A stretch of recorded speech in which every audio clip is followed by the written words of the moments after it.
Olá, boa noite, tudo bem? Graça e paz. A gente está aqui hoje nesse ambiente virtual para mais uma live. Hoje a gente vai gravar aqui na igreja. Hoje tem a presença ilustríssima do nosso irmão Rodrigo. Rodrigo, ele é um dos pastores aqui da CCM. Para você que está nos assistindo, nós somos a igreja CCM, Comunidade Cristã Missionária. Nós estamos no bairro do Gleba 2, na cidade de São Vicente. A gente vai esperar o pessoal ir chegando. Isso não é comum num culto público, mas vamos esperar as pessoas irem entrando aqui na nossa live. Quando a gente tiver aí um número bacana, a gente começa a nossa transmissão, tá bom? A gente vai ter uma palavra de oração, a gente vai ter uma canção, a gente vai ter uma palavra depois, e no final a gente vai fazer uma oração com todo mundo aí, tá certo? Vai chegando. Se você estiver nos ouvindo bem aí, dá o seu ok. A gente consegue acompanhar nos comentários aqui um feedback de vocês a respeito do áudio, do som, da imagem. O pessoal está chegando, Nádia, minha tia Isabel, o Helder, o Jonathan, Cássia, sejam bem-vindos aí, Deus abençoe.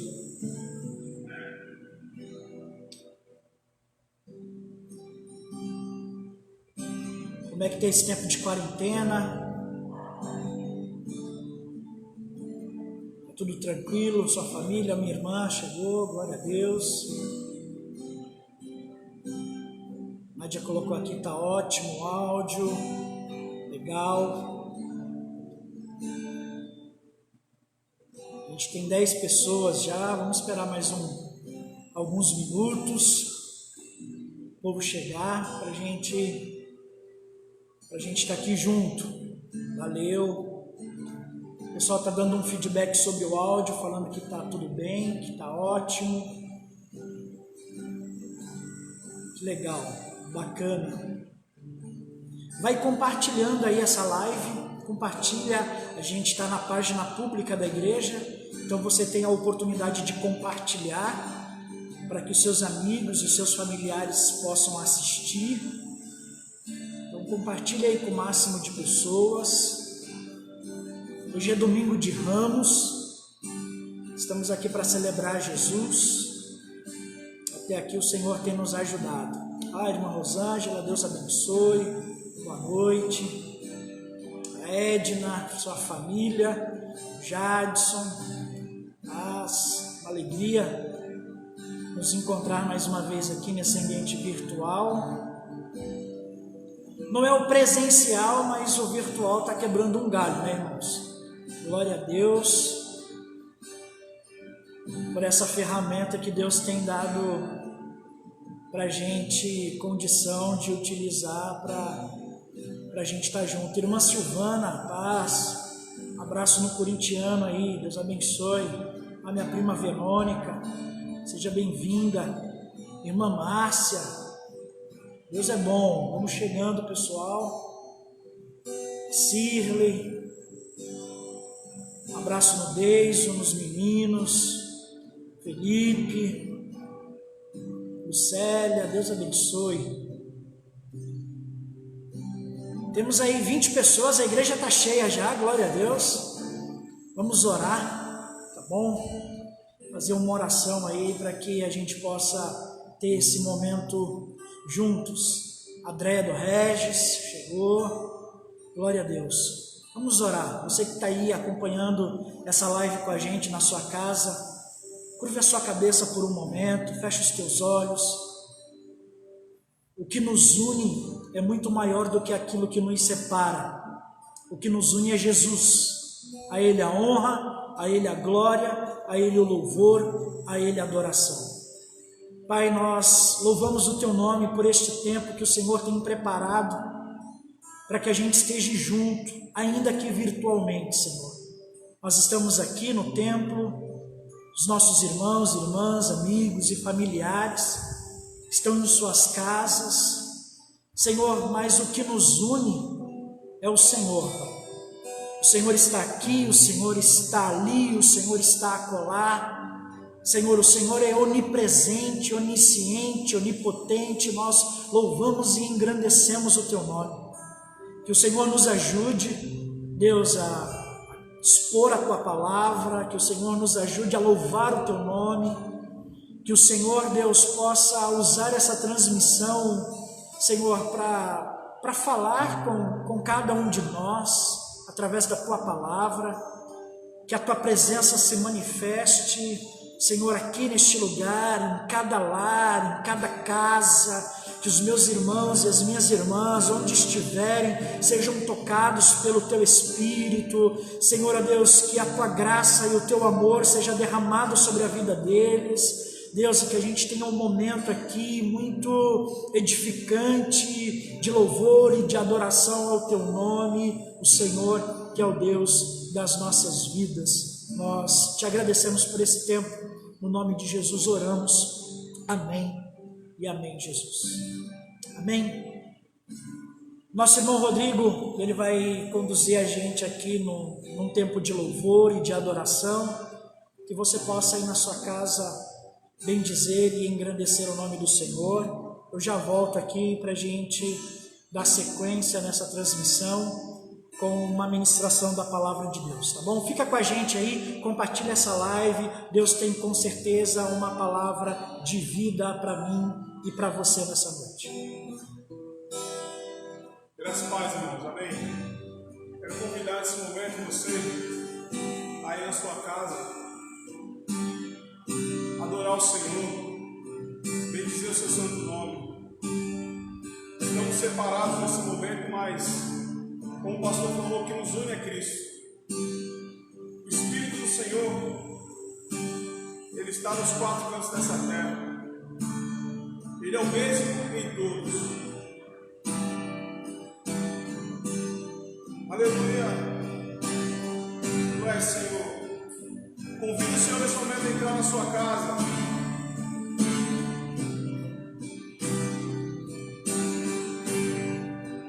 Hoje é o dia que nós celebramos o domingo de Ramos, o momento em que o Senhor entrava em Jerusalém, e ali era os últimos dias, os últimos momentos de Jesus em meio aos seus discípulos, e diante daquela cidade, sabendo o que aconteceria, ele não retrocedeu, ele não voltou atrás, por mim e por você. O apóstolo Paulo fala, nós não somos aquele que retrocedemos, e nós estamos aqui para adorar e bendizer o seu santo nome, assim. Diga: Jesus, entra, Senhor, na minha casa e na minha vida, Deus. Abra o seu coração nesse momento. Fala: Senhor, entra, Deus, transforma, Pai. Deus é poderoso para fazer aquilo que nós não conseguimos fazer. O que é impossível ou impossível ao Senhor. Para que entre o Rei Jesus, Rei da glória, eu abro meu coração, eu abro meu coração. Para que entre o Rei Jesus, Rei da glória, eu abro meu coração, eu abro meu coração. Para que entre o Rei Jesus, Rei da glória, eu abro meu coração, eu abro meu coração. Para que entre o Rei Jesus, Rei da glória, eu abro meu coração, eu abro meu coração. Abro sim, Jesus, para ti, ó Deus, para ti, Senhor, para te adorar, ó Deus. Abrimos nosso coração, Deus, nesse momento, Senhor, para que o Senhor seja glorificado, ó Pai. Glorifica o teu nome, ó Deus. Glorifica o teu nome, Senhor, em nossas vidas, ó Pai. Em nome de Jesus. Para que entre o Rei Jesus, Rei da glória,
Ele é o Rei, Ele é o Rei.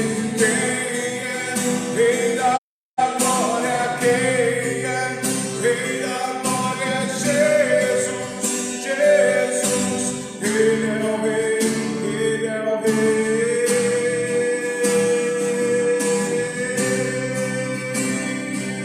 Tu és, Senhor, Rei, o Rei da glória. Para que entre o Rei, Jesus, Rei da glória. Eu abro meu coração, eu abro meu coração para ti, Jesus, para ti, Senhor. Nós abrimos nosso coração, Senhor, e te glorificamos, ó Deus. Amém. Glória a Deus. Glória a Deus. Abra sua Bíblia aí, livro de Mateus, capítulo de número 21, Mateus capítulo 21. Mateus capítulo 21 é o texto que nós vamos usar aqui como ponto de partida para a nossa reflexão hoje. Mateus 21, do verso 1 em diante. Hoje é domingo de Ramos. O que é o domingo de Ramos, pastor?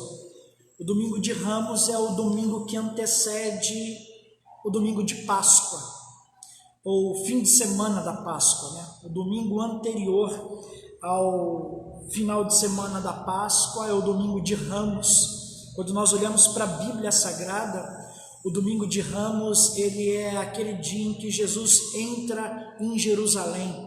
Então, na maioria das versões bíblicas, quando a gente lê sobre esse momento, o título do texto, da perícope, é a entrada triunfal de Jesus, o momento em que Jesus entra em Jerusalém, a última semana da sua vida, os seus últimos dias se iniciam ali naquele contexto.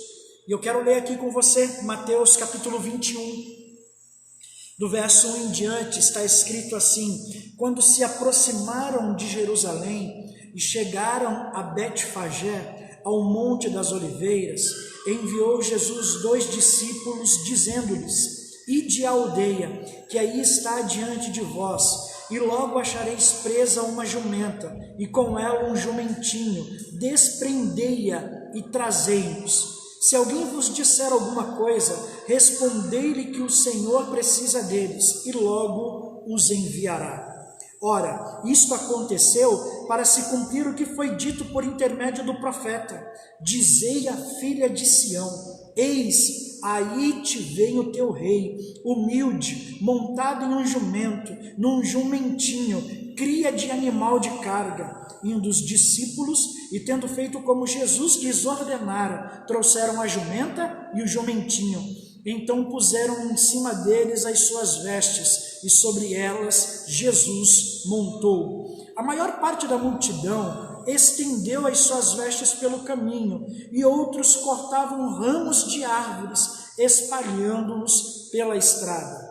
E as multidões, tanto as que o precediam como as que o seguiam, clamavam: Hosana ao filho de Davi, bendito o que vem em nome do Senhor, Hosana nas maiores alturas. E entrando ele em Jerusalém, toda a cidade se alvoroçou e perguntavam: quem é este? E as multidões clamavam: este é o profeta Jesus de Nazaré da Galileia.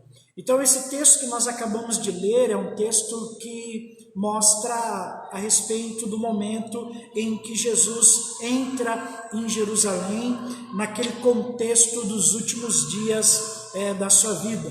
Algumas coisas eu quero pontuar com você aqui nessa noite para a nossa reflexão. A primeira delas é que quando nós falamos sobre a entrada triunfal de Jesus em Jerusalém, algo curioso é que essa história os 4 evangelistas fazem questão de narrar. Existem algumas histórias nos evangelhos que Mateus conta, mas, por exemplo, João não conta. Existem algumas histórias que João conta e que Marcos não conta. É muito comum quando a gente está lendo os evangelhos, Mateus, Marcos, Lucas e João, a gente perceber que há histórias que uns contam, outros não. Há histórias que uns relatam de uma forma, outros colocam de uma outra forma. E há relatos que, nós encontramos em todos os evangelhos, tanto em Mateus, Marcos, Lucas e João. Provavelmente estes relatos que nós encontramos em todos os evangelhos são aqueles momentos que os evangelistas viam como fundamentais para a edificação da nossa fé em Cristo. Um destes relatos que nós encontramos nos 4 evangelhos é o relato a respeito da entrada triunfal de Jesus em Jerusalém. Se você ler no livro de Marcos, o evangelho segundo escreveu Marcos, lá no capítulo 11, do verso 1 ao verso 11, você vai ver Marcos escrevendo sobre a entrada triunfal de Jesus em Jerusalém. Se a gente fizer a leitura de Lucas capítulo 19, do versículo 28 ao versículo 44, o que a gente vai encontrar lá? A narrativa da entrada de Jesus em Jerusalém. Até João, que no popular, da forma mais popular possível, é o evangelho diferentão, porque ele não faz parte ali dos sinópticos, Mateus, Marcos e Lucas, mas até João escreve sobre a entrada de Jesus em Jerusalém. Você pode ler isso em João no capítulo 12, do verso 12 ao verso 19. É interessante que quando nós olhamos para as 4 narrativas, há alguns pontos em comum e há algumas coisas diferentes.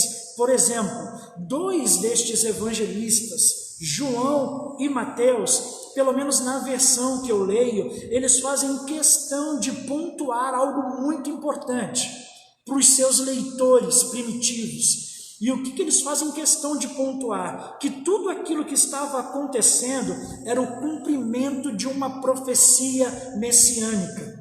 Tanto Mateus como João fazem questão de colocar isso, que a entrada de Jesus em Jerusalém, em cima de um jumentinho, com aquela celebração, com tamanha festa, o que está acontecendo ali nas portas de Jerusalém é o cumprimento de uma profecia messiânica que nós podemos encontrar lá no livro de Zacarias, no capítulo 9, no verso de número 9. Se você fizer a leitura de Mateus e de João, você vai perceber que eles colocam como se fossem versões diferentes de um mesmo versículo, mas a profecia basicamente é: alegra-te, ó filha de Sião, eis aí vem o teu rei humilde, montado em um jumento, num jumentinho, cria de animal de carga. Então o que está acontecendo na entrada de Jerusalém, Jesus em cima de um jumentinho, as pessoas colocando as suas vestes pelo caminho,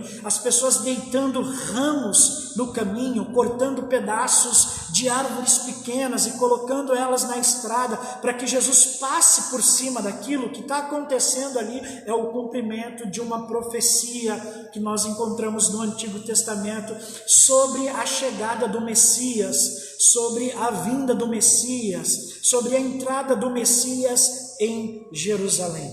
Os 4, eles fazem um registro de uma recepção muito calorosa por parte da multidão, e isso é interessante de se observar no texto, porque a gente sempre vê a multidão correndo atrás de Jesus, porque era uma multidão carente que necessitava de alguns milagres.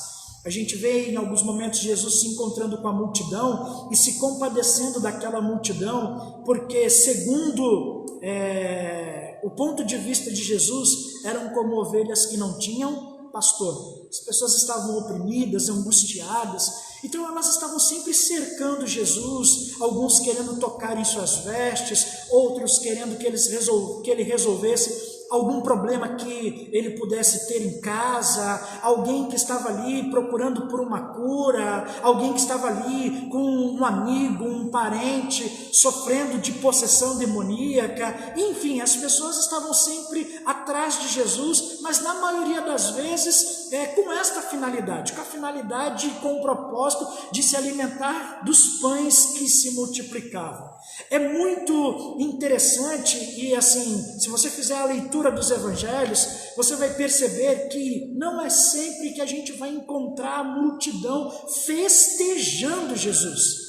A multidão celebrando Jesus dessa forma como ele está sendo celebrado, como ele está sendo ovacionado quando ele chega em Jerusalém. Os 4 evangelistas, eles fazem questão de dar uma ênfase a essa recepção calorosa.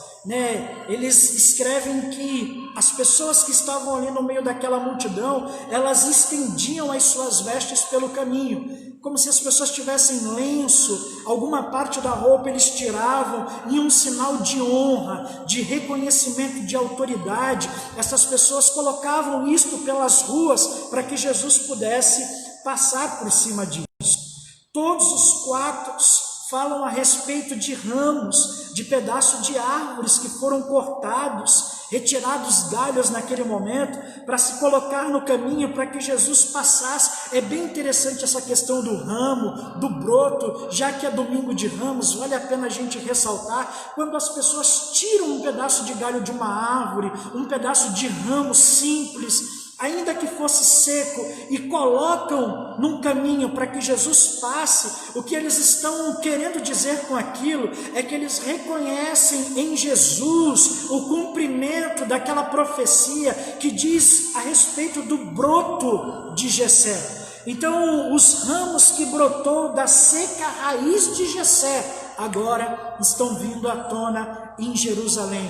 Jesus, como rei dos judeus, segundo aqueles que estão recebendo ele em Jerusalém, está chegando para libertá-los da opressão do Império Romano. Essa era a expectativa que eles tinham com relação a Jesus. Então eles estavam estendendo as suas vestes pelo caminho, eles estavam cortando os ramos das árvores, espalhando estes ramos pela estrada, eles estavam clamando. Todos os evangelistas falam de um clamor, de um louvor. As pessoas no meio daquela multidão, elas diziam: Hosana, salva-nos agora, Hosana ao filho de Davi, bendito é o que vem em nome do Senhor. Mateus fala isso. Se a gente ler lá no Evangelho de Marcos, a gente vai ver o povo dizendo: bendito o reino que vem, o reino de Davi, o nosso Pai. Lucas fala a respeito de um clamor, e não é um clamor da multidão em si, mas é um clamor que começa com os discípulos, e os discípulos naquela ocasião diziam: bendito é o rei que vem em nome do Senhor, paz no céu e glória nas maiores alturas. É interessante você ler a narrativa de Lucas depois, quando os discípulos começam a dizer: bendito é o rei que vem em nome do Senhor, paz no céu e glória nas maiores alturas. Os fariseus que estão por perto pedem para que Jesus diga para os discípulos se calarem.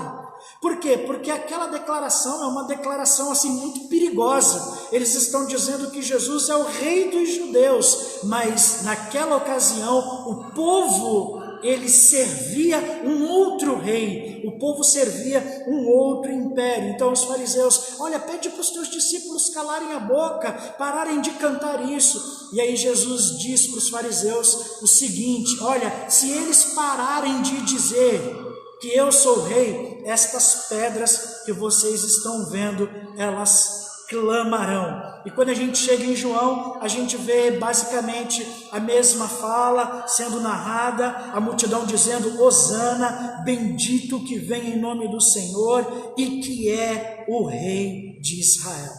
Então, quando os evangelistas eles fazem questão de colocar esse alvoroço, essa recepção calorosa, esse clamor, estas canções, por parte da multidão, recebendo Jesus em Jerusalém, fica claro para mim e para você que tudo isso que eles estão fazendo é digno de um rei.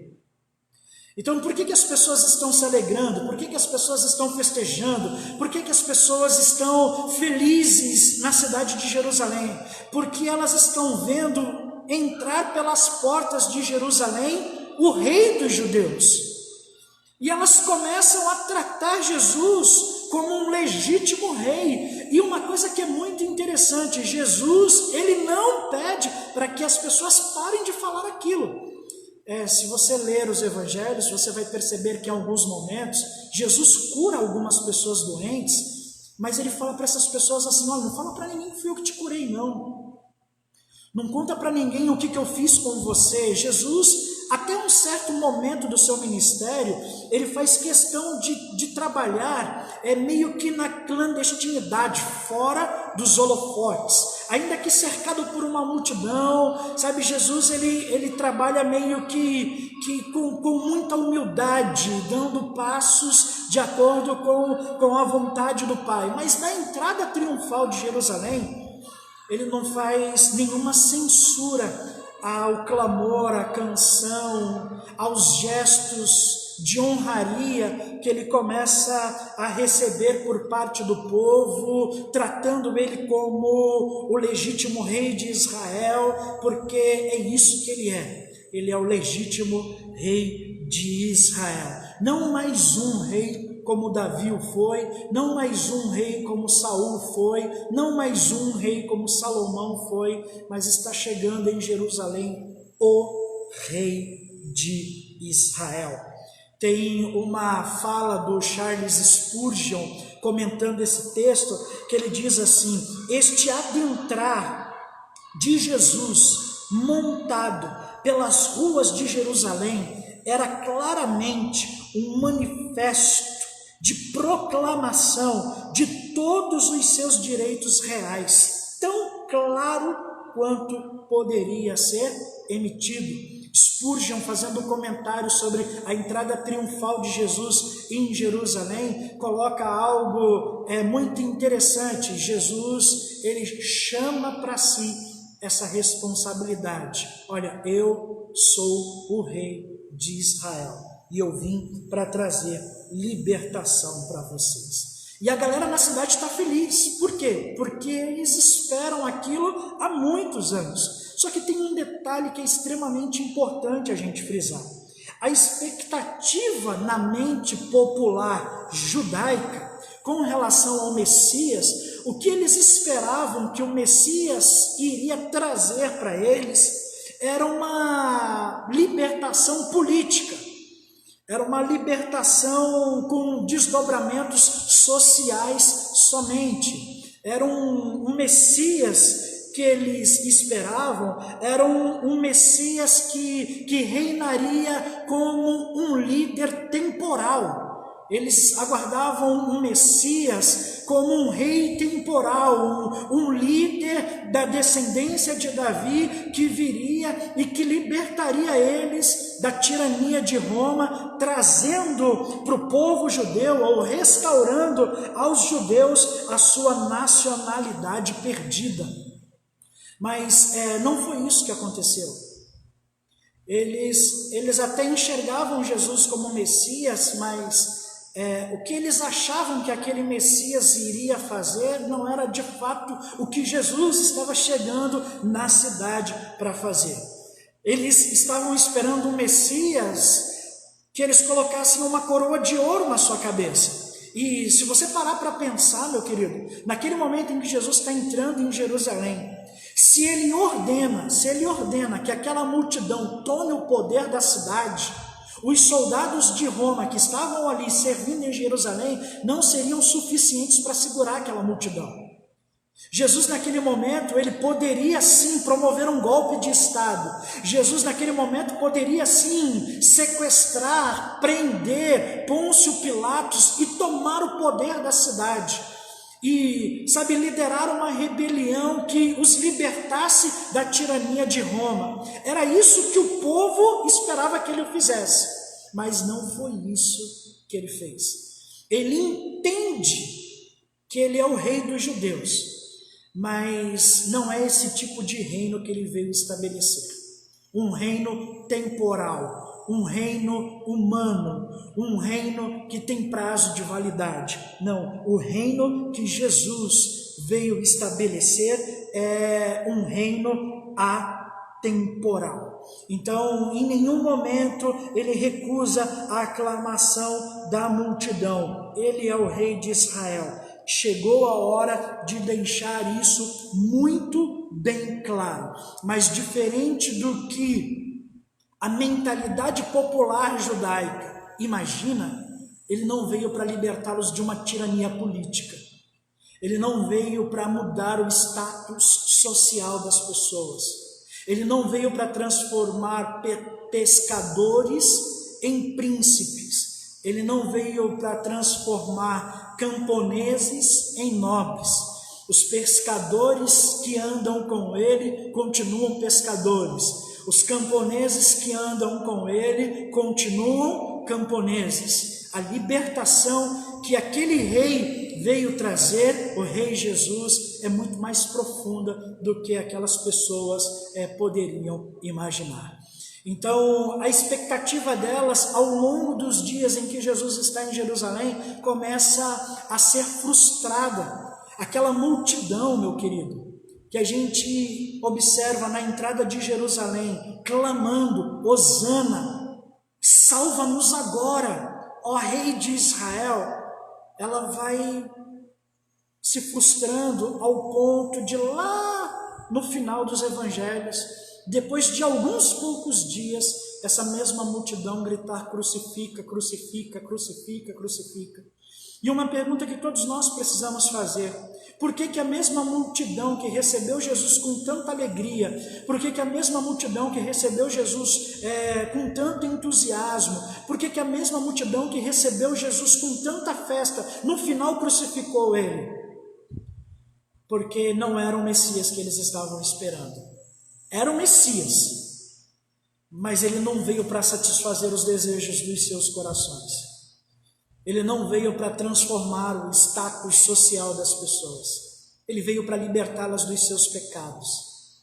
Mas elas não queriam isso. Elas queriam outra coisa. Então, o reino que Jesus vem estabelecer, ele é um reino bem diferente de qualquer reino comum que aquelas pessoas possam ter visto ao longo da sua história. Por exemplo, se está entrando o rei em Jerusalém, deveria existir uma comitiva de recepção. Então, deveriam existir príncipes, sabe? Líderes das comunidades ali para receber Jesus, ou acompanhando Jesus naquela comitiva. Mas se você procurar ali no contexto, em torno, em volta de Jesus, na entrada de Jerusalém, você não vai encontrar os príncipes à sua espera. A gente não vai encontrar, por exemplo, uma coisa muito comum, quando um rei está passando, a gente não vai encontrar uma guarda real, sabe, aqueles soldados muito bem vestidos.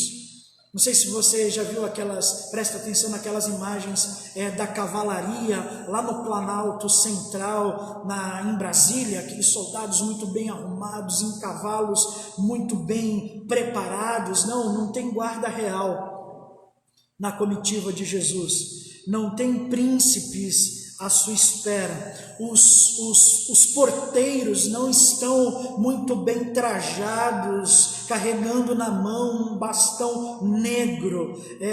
Os seus mais altos oficiais, quem eram os mais altos oficiais que acompanhavam Jesus naquela comitiva? Eram alguns poucos pobres e pescadores, ou seja, eram seus discípulos. Então estava claro. Foi difícil para a multidão compreender, mas estava claro. Na chegada do rei de Israel em Jerusalém, que aquele reino que ele veio para estabelecer era completamente diferente daquilo que em qualquer momento da vida eles pudessem ter imaginado. Ele não vem acompanhado de uma guarda real, ele não vem acompanhado de príncipes, Ele não tem um banquete à sua espera, na verdade, ele tem uma cruz que está sendo preparada para ele, mas as pessoas não compreendem isso, elas querem uma restauração política, social, uma libertação da tirania de Roma, mas Jesus vem acompanhado de alguns poucos pobres e pescadores. Você imagina um rei chegando em uma cidade para estabelecer o seu reino, que lhe é de direito, esse trono lhe é legítimo, e quem ele traz junto com ele é alguns pobres pescadores, e estes são a mais alta elite do seu reino. Por isso que o reino que Jesus veio estabelecer é um reino muito pouco comum. Por isso que aqueles que gritaram Hosana, bendito é o que vem em nome do Senhor, no final acabaram gritando também, crucificam. Nós precisamos aprender algumas coisas importantes. Se o reino de Cristo, ou se no reino de Cristo nós desejamos ser nobres, nós precisamos nos tornar discípulos. Quem são os nobres no reino de Cristo?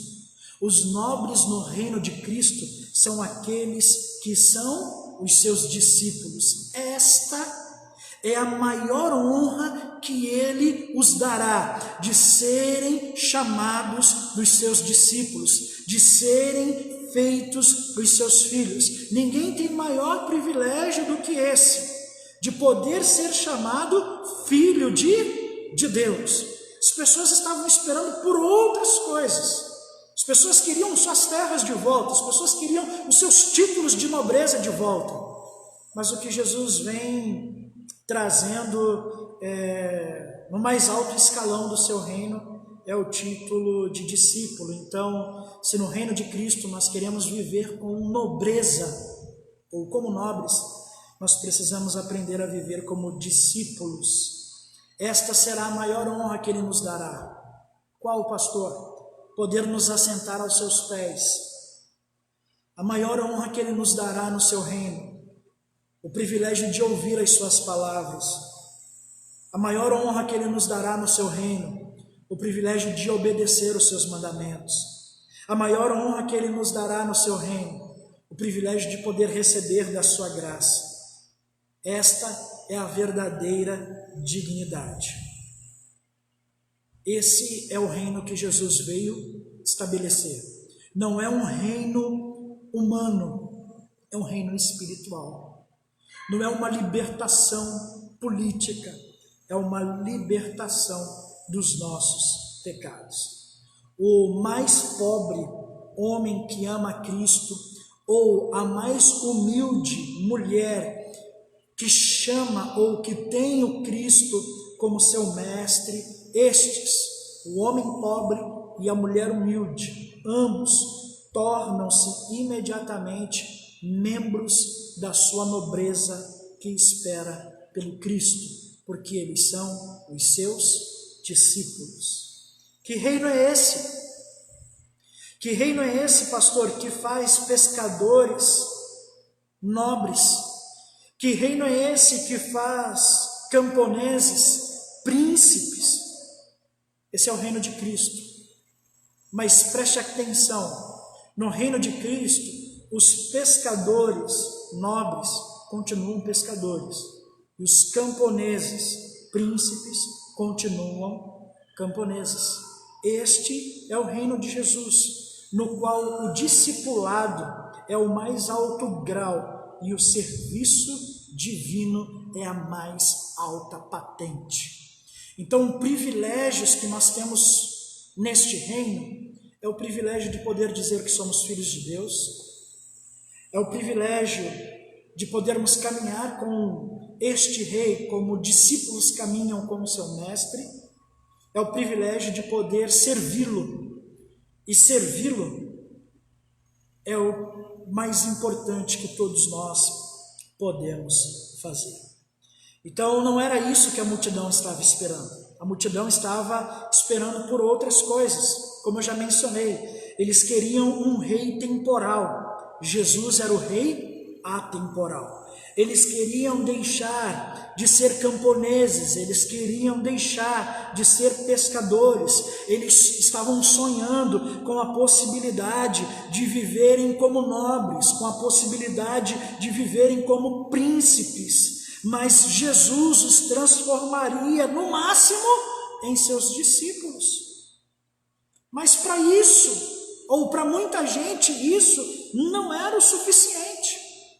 Eu não quero dizer, querido, que você em Cristo nasceu pescador e vai morrer pescador.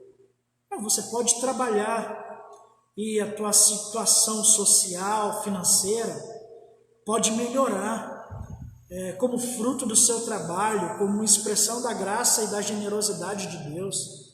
Mas esse não é o propósito pelo qual Jesus veio e morreu em uma cruz.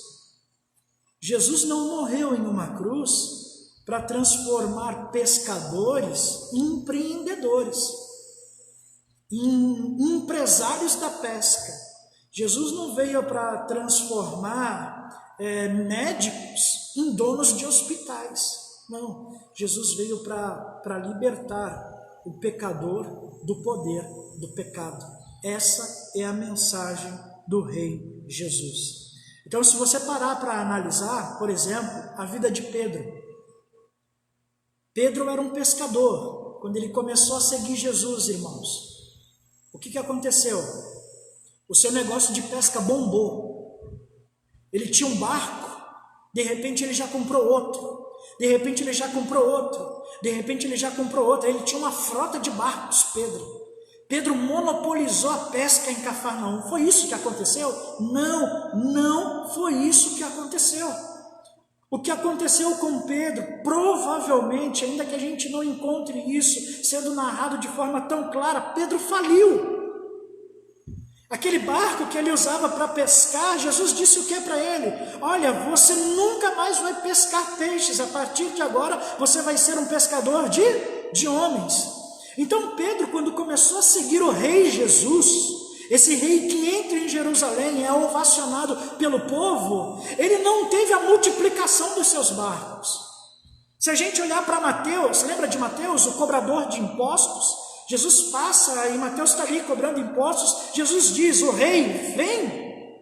Mateus se levanta imediatamente e começa a seguir Jesus. O que aconteceu com Mateus, irmãos? Mateus abriu um cartório? Mateus abriu uma casa de câmbio? Mateus se tornou CEO nestas empresas de investimento? Ele, se tornou CEO da XP Investimento ou da Primo Rico? Não! O que aconteceu com Judas? Judas virou o dono da Crefisa, meu irmão. Não, Judas não virou o dono da Crefisa. O que aconteceu com Lucas? Lucas se tornou dono de uma rede de hospitais, ele era médico, está caminhando com Jesus. Jesus veio para, dar uma guinada na nossa vida social, e agora Lucas, que era um médico, caminhando com Jesus, ele se torna dono de uma rede internacional de hospitais. Não foi isso que aconteceu. Mas todos eles tiveram a honra de serem discípulos de Jesus. Todos eles tiveram a honra e o privilégio de serem chamados filhos de Deus. Ele veio para os seus e os seus não recebeu, mas a todos quantos o receberam, deu-lhes o poder de serem feitos filhos de Deus. Qualquer mensagem no Evangelho que nos leve a imaginar que Jesus morreu numa cruz para que nós fôssemos ricos financeiramente falando, para que nós fôssemos bem-sucedidos nos nossos negócios, para que nós trocássemos de carro todos os anos, para que os nossos filhos nunca fiquem doentes, para que o nosso casamento nunca tenha problema. Todos aqueles que veem o Evangelho dessa forma estão enxergando um Evangelho que não é o Evangelho de Cristo. Não que no Evangelho de Cristo só exista espaço para o sofrimento. Não que no Evangelho de Cristo só exista espaço para a dor. Não que no Evangelho de Cristo só exista espaço para a perda. Mas a dor, o sofrimento, a perda, elas fazem parte.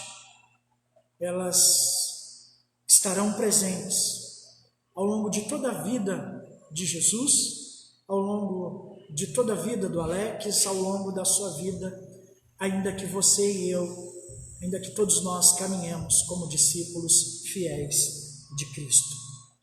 Então a gente precisa tomar muito cuidado, porque as nossas expectativas com relação ao Messias, elas precisam estar alinhadas àquilo que a palavra de Deus fala e ensina a respeito do Messias. Quando a gente começa a imaginar o Messias, que não é o Messias bíblico, quando a gente começa a imaginar o Messias, que não é o Messias autêntico, quando a gente começa a imaginar um Messias, um Cristo, que não é o Cristo da Bíblia, a gente começa a imaginar, a criar expectativas que não serão satisfeitas no Evangelho, do Cristo verdadeiro. Então o que vai acontecer com a gente? A gente vai se frustrar. E o que pode acontecer com a gente quando a gente se frustrar?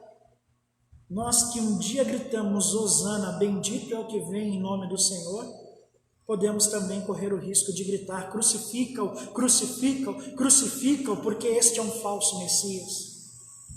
Esse é um falso Cristo. Ele não veio para nos tirar da tirania de Roma. Não é o Cristo que é falso. Se tem alguma coisa falsa, são as expectativas que foram sendo alimentadas no coração daquelas pessoas. Então eles queriam um rei e eles receberam Jesus com toda a pompa, porque eles queriam um rei que os libertasse de Roma. Mas Jesus veio para libertá-los do pecado. E Jesus veio para que eles compreendessem que Roma não era o maior dos seus inimigos, que Roma não era o maior dos seus problemas.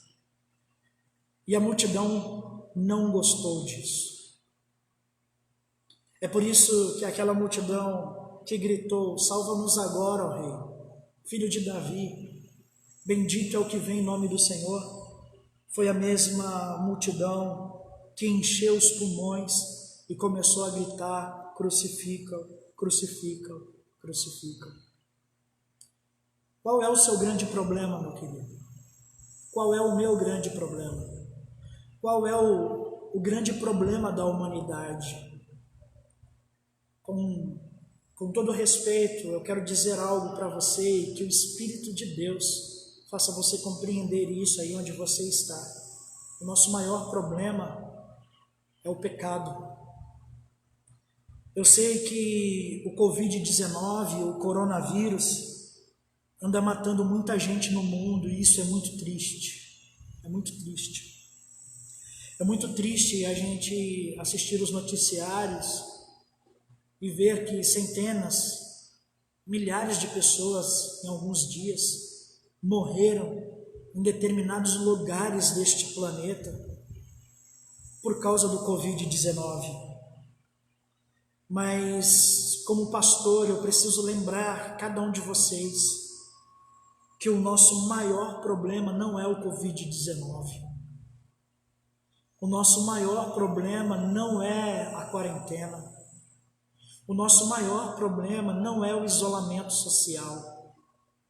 O nosso maior problema não são as dívidas que talvez estão se acumulando. O nosso maior problema não é econômico. Não é. O nosso maior problema é espiritual. Existe um buraco em cada um de nós. E eu não quero dizer que existe um vazio em cada um de nós que pode ser preenchido pelo tamanho de Deus, não. Mas todos nós pecamos e todos nós carecemos da glória de Deus. Todos pecaram e destituídos foram da glória de Deus. Não há um justo sequer. Não há nada que o homem possa fazer para se salvar. O que acontece é que na quarentena, no isolamento social, em um contexto como esse de Covid-19, de pandemia, o pecado, a idolatria presente no nosso coração, problema que nós temos de relacionamento com Deus, a forma como nós enxergamos a vida tão limitada, tudo isso fica exposto. As nossas fragilidades vêm à tona. E a única forma de resolver estes problemas é olhando para Jesus e não achando que Ele é o Rei temporal, que pode nos livrar esta semana, que pode reinar sobre nós nestes dias de quarentena. Não. Jesus, Ele é o Rei atemporal. Ele reina sobre toda a sua vida, sobre toda a minha vida. Então, o convite que eu quero fazer para você nessa noite é que todos nós precisamos nos render ao verdadeiro Cristo. Todos nós precisamos nos render ao verdadeiro Messias. Todos nós precisamos, como foi cantado aqui, receber com alegria e entusiasmo o grande Rei, o Rei de todos os reis, o Rei Jesus. Este Jesus que não é segundo a minha imagem, não é o Jesus que eu penso, não é o Jesus que eu acho, não é o Jesus que eu acredito, não. É receber o Rei Jesus como Ele se revela. Nós fomos feitos à imagem dele. Não podemos cair no erro de criar um Deus à nossa imagem. Aquela multidão criou um rei à imagem deles, mas não era o rei verdadeiro. Ele não terminou com uma coroa de ouro na cabeça. Não. Ele terminou com uma coroa de espinho. Ele não terminou sentado em um trono físico humano. Ele terminou pendurado em uma cruz. Ninguém tem maior amor do que esse, meu amigo, de dar a vida pelos seus amigos. Ninguém tem maior amor do que esse, de dar a vida por nós. E há um texto no Novo Testamento que eu quero usar aqui para a gente partir para o final dessa nossa live. Ele morreu por nós, Jesus, quando nós ainda éramos pecadores. Quando nós ainda éramos pecadores. Então, o que nós precisamos fazer? Nós precisamos nos arrepender. Nós precisamos sim levantar as nossas mãos e dizer: Hosana, bendito é o que vem em nome do Senhor. Mas entendendo quem é este Rei, quem vem em nome do Senhor. Quais são as implicações e os desdobramentos deste reino na minha vida. Ele não quer simplesmente deixar a minha casa livre, segura, no meio de uma pandemia. Pensar isso é pensar de forma muito rasa. Não, Ele quer me libertar do pecado. Ele quer te libertar do pecado. Ele quer nos libertar de uma vida que, por melhor que seja, que por mais justa que seja, que por mais íntegra que seja, que por mais reta que seja, que por mais honesta que seja, é uma vida onde Ele tem sido ausente. É uma vida onde Ele não tem estado presente. Quando eu menciono aqui que Ele veio para nos libertar do pecado, eu não estou me referindo a ações morais e imorais que nós cometemos no nosso dia a dia, porque às vezes nós ouvimos: mas eu não tenho pecado. Se o homem disser que não tem pecado, ele é mentiroso e a verdade de Deus não está nele. Então Jesus veio para libertar você que é íntegro, justo, reto, honesto. Jesus veio para libertar você dos seus pecados. Jesus veio para libertar você de uma vida onde Ele não tem estado presente.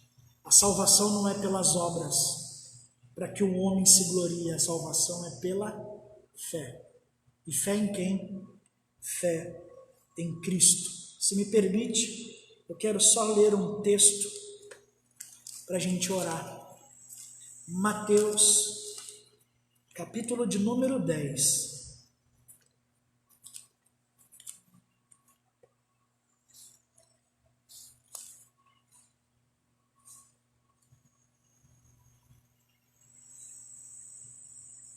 Hoje a minha oração foi: liberta-me de mim, Senhor. Liberta-me de mim, liberta-me de mim. Liberta-me. Mateus 10, do verso 28 em diante. Preste atenção no que diz esse texto. Não temais o que mata o corpo. A gente não deve temer os que matam o corpo e não podem matar a alma. Não temais os que matam o corpo e não podem matar a alma. Temei, temei. Quem é que a gente deve temer? Antes, aquele que pode matar tanto o corpo quanto a alma. Não temais os que matam o corpo e não podem matar a alma. Temei antes aquele que pode fazer perecer no inferno tanto a alma como o corpo. Não se vendem 2 pardais por um asse, e nenhum deles cairá em terra sem o consentimento do vosso Pai. Quanto a vós outros, até todos os cabelos da vossa cabeça estão contados. Ele sabe quantos fios de cabelo tem na sua e na minha cabeça. Não temais, pois, não temais quem? Não tema o que pode matar o corpo. Não, bem mais valeis vós do que muitos pardais. Então, a quem nós tememos? A quem nós tememos? Nós tememos o Covid-19, é isso? A gente tem medo de morrer? Você deve continuar na sua casa, se você pode. Você deve continuar lavando as suas mãos de forma cuidadosa. Você deve continuar tomando todos os cuidados que você tem tomado até agora. Mas você não pode se tornar um refém do medo da morte. Eu não tenho que temer o que pode matar o meu corpo. Eu tenho que temer o que pode fazer com que o meu corpo e a minha alma terminem no inferno. Você tem medo da morte?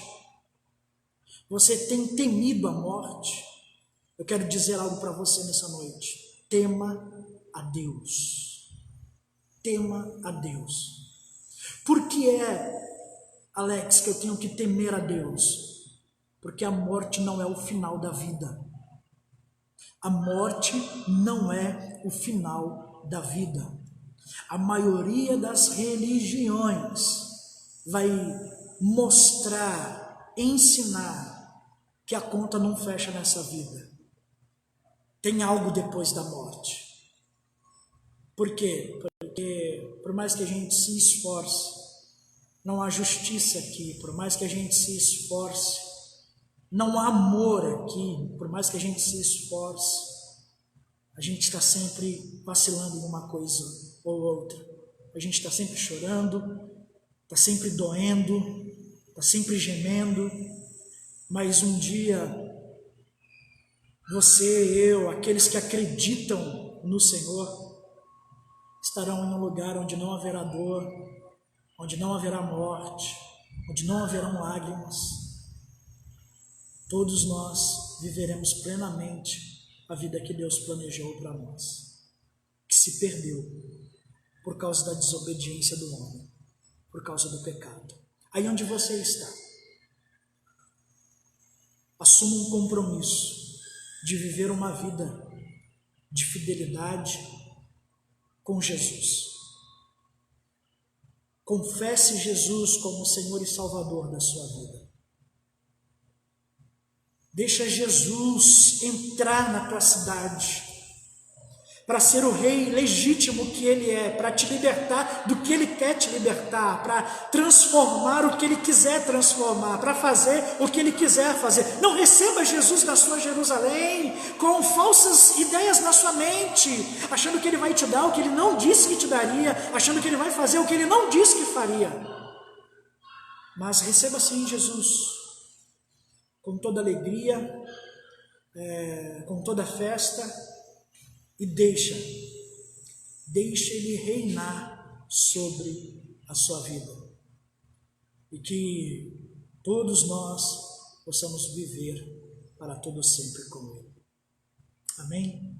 Eu quero orar com você aí em nome de Jesus. Senhor, nós oramos nessa noite, nesse momento, e a nossa oração nos ajuda. Nos ajuda porque num domingo de Ramos como este, as nossas expectativas, em alguns momentos ainda se encontram muito desajustadas, muito erradas. Nós ainda, Senhor, esperamos, Senhor, por um Messias falso. Nós ainda, Senhor, temos expectativas por um rei que virá e que vai governar com justiça, mas que é um governo temporal, que vai transformar o nosso status social, que vai acabar com a nossa pobreza, que vai, Senhor, ó Deus, trazer para nós a possibilidade de sermos nobres. Senhor, não que estas coisas não irão acontecer, ou não que estas coisas não possam acontecer, Deus, mas isso mostra o quanto a nossa expectativa está equivocada com relação ao Rei Jesus. Nos ajuda, Jesus, a olhar para o Senhor e a enxergar no Senhor o verdadeiro Cristo.